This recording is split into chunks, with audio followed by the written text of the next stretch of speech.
Let's talk some sports, baby. And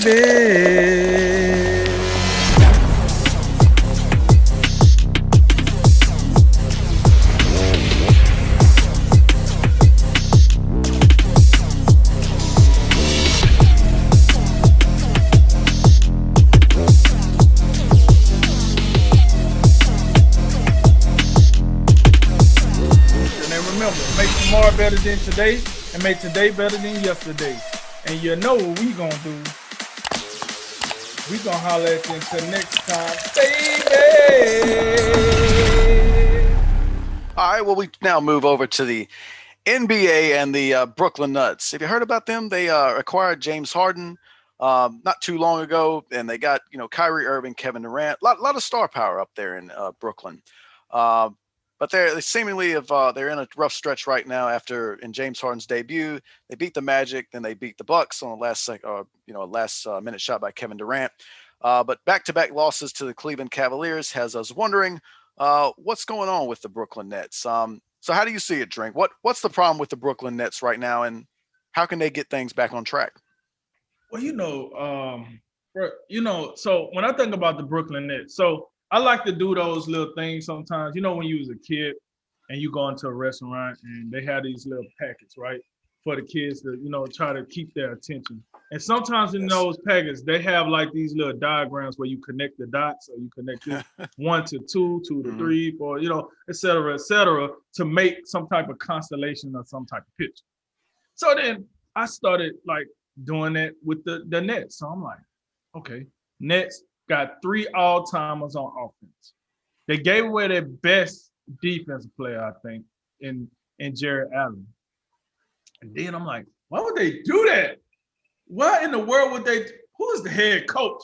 Oh, Steve Nash had his best years with the Phoenix Suns. And what did they not do? Oh, they didn't play defense. Then I'm like, who the hell is advising Steve Nash? Oh, Mike D'Antoni. And what is he known for? Oh, well, he don't like to coach defense either. I'm like, this is getting a little spooky around here. Oh, we just blatantly not gonna play defense. Now the problem with that is, okay, cool. If you don't want to play defense, now your mantra has to be, we need to outscore the other team. That's always how Mike D'Antoni looked at it. I'm fairly confident that's how Steve Nash is looking at it. And then when you're KD, Kyrie, and James Harden, you probably look at it that way too. Like, listen, defense is not my strongest point, but boy, I can fill the bucket up. All right, so if that was the strategy, cool, no big deal, guys. Let's just go out here. We'll throw up 130 and we'll call it a day. Well, then I said, okay, cool, that might happen. So then I see the first game against the Cavaliers. Now, we do know, as you reminded me, James Harden came out the box swinging in his first game with the Nets. Since then, and we have to remember those games in the earlier, I think Kyrie missed the first 3 games that James Harden was playing there. So those games was without Kyrie Irving. So we know when Kyrie Irving come back in the mix, we got to figure that out too. My problem with the Nets is this right now. It ain't about figuring out anything. It seems as if it can work schematic-wise. KD, like you have said on multiple occasions, KD can play all over the court whenever, however. KD is a fit no matter how you do it. So the friction we thought was going to be between James Harden and Kyrie. But last night, without KD, it seemed to work fairly well. Whoever bring the ball up, the other one play off the ball. We'll figure out, what you do if you want to go one-on-one or we want to run these sets or whatever the case might be, which is fine as well because when you have a 3-headed monster, someone will be without the ball. That's just that's the nature of the beast. Boom. If I remember correctly, Kyrie made a pun against his old ex-teammate, LeBron James. He said, I quote, "It feels good to finally be on the team with a guy that can make that damn shot too." And he was referencing 2-1 KD, Kevin Durant. And I'm not against that because we have seen KD make shots. We have seen Kyrie make shots. But we also seen LeBron. It might not be as pretty as KD or Kyrie or James Harden, but it's still effective. If he drives to the goal and dunk on you and get an and one and make the free throw, it's just as effective. I don't care what you say. So you would think, hey, if the game come down and it's on the line, they got 3 cold-blooded mother boobs that can make this shot. This should not be a problem. Well, it is a problem. And I think that's the biggest thing for the Nets right now is I just watched the other night. I watched KD. He makes a 3 to beat Milwaukee. So I'm like, okay, cool. This is what you asked for. This is what you want, a guy that can do this. But then after that, I watched him miss a game winner against Cleveland. I watched Kyrie miss a game winner. I watched James Harden miss a game winner. And the thing that they have in common with all 3 of those missed game winners is they lost all 3 games. Where they lost the 2 games to Cleveland. That's just, listen, I don't know what need to happen. I don't know. It's almost like this. This is the best way I can compare it for my football fans. You remember 2 years ago, or was it last year, whenever Freddie Kitchens was the coach? You remember how we was talking about, Cleveland traded away their best offensive lineman for Odell Beckham.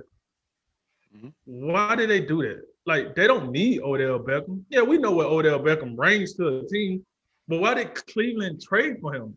You got a good enough wide receiver core. And we was all scratching our head like, I don't know. This is what the Nets did the NBA equivalent to that. They traded away their best defensive player to get another gifted offensive player, even though they got enough offense. So we scratching our head like, now that we see how the defense is playing, I don't know. I don't know about that.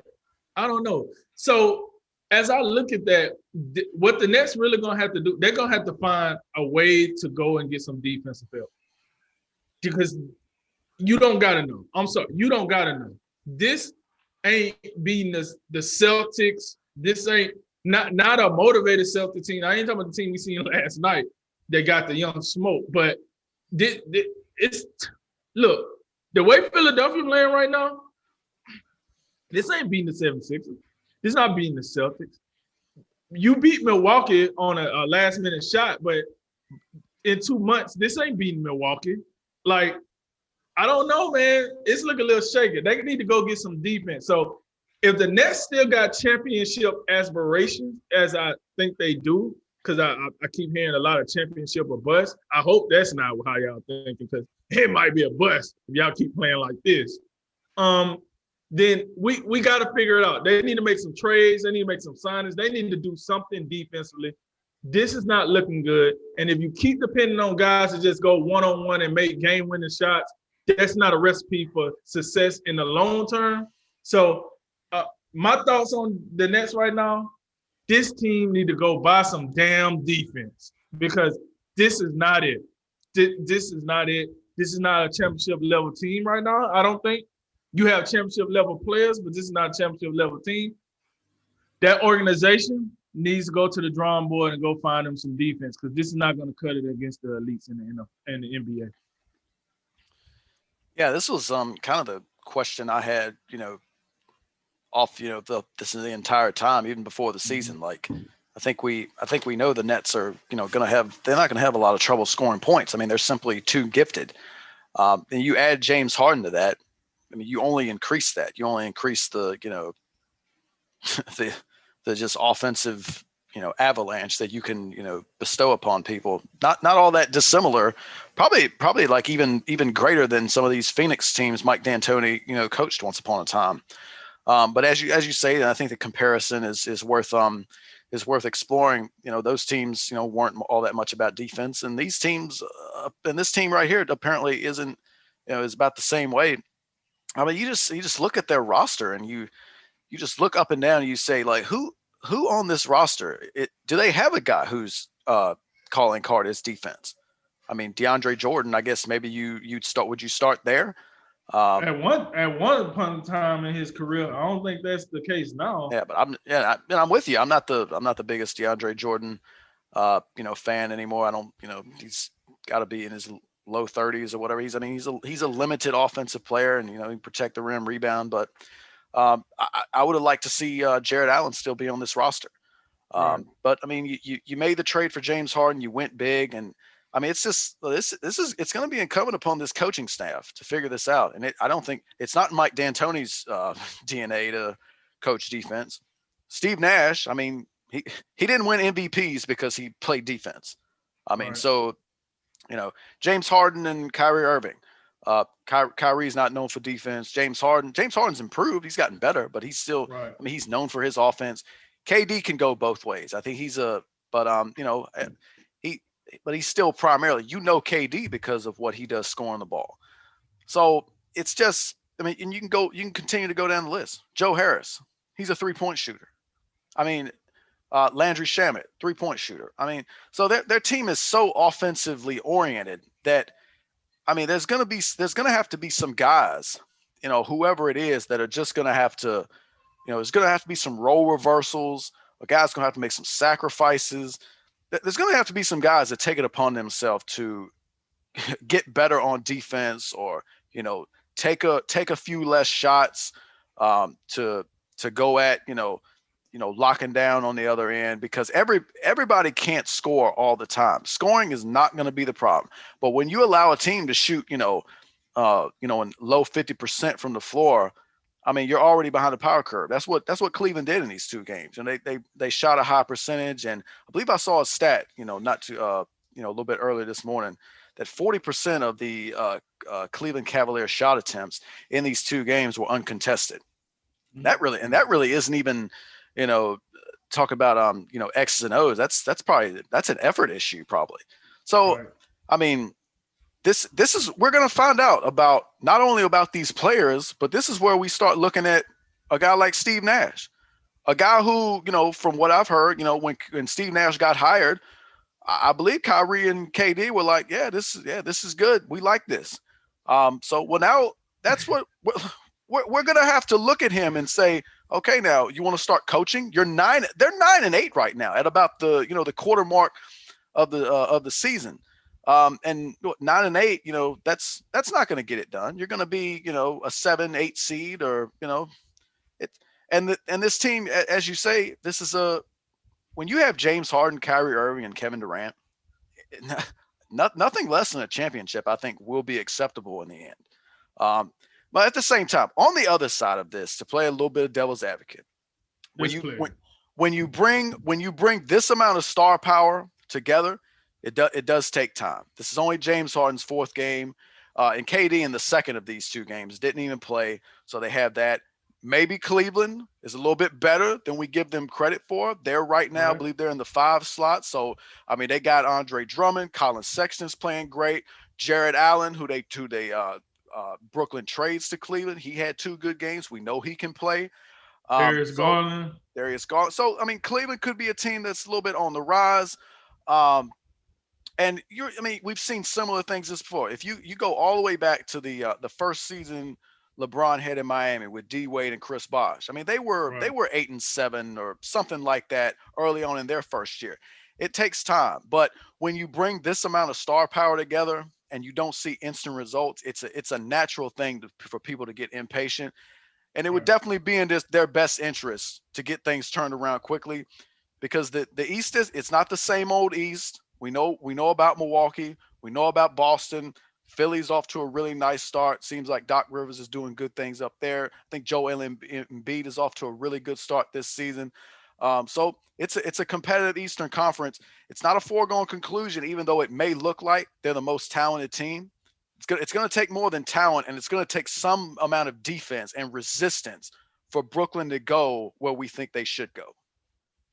And before we wrap it up, I would say this for anybody that's listening to this segment. Listen, I'm not hating on the Nets. I actually, the reason we want to talk about the Nets right now is because we're hoping that the Nets turn this around. In my perfect world, right, for the NBA Finals, I would like to see the Lakers and the Nets. Why? Because I think that's probably the biggest storyline we can get. Yeah, I understand Philadelphia, and they've been around for a little bit, and I understand maybe it's their time. And I got the lineage, the history and lineage between the Celtics and the Lakers. Or let's say maybe if the Lakers don't get it, you know what I'm saying? If it's the Clippers, who would want to see the Clippers versus the Nets? It's a matchup that we're hoping we get at the end to have 5, all-star, you know what I'm saying? Like that game, that would be a crazy series. But the fact of the matter is this, they just got to play better defense if we hope to see that. So I just don't want everybody to think, hey, this dude just out here hating on the Nets. No, I actually want you to play better so we can get the overall end result. So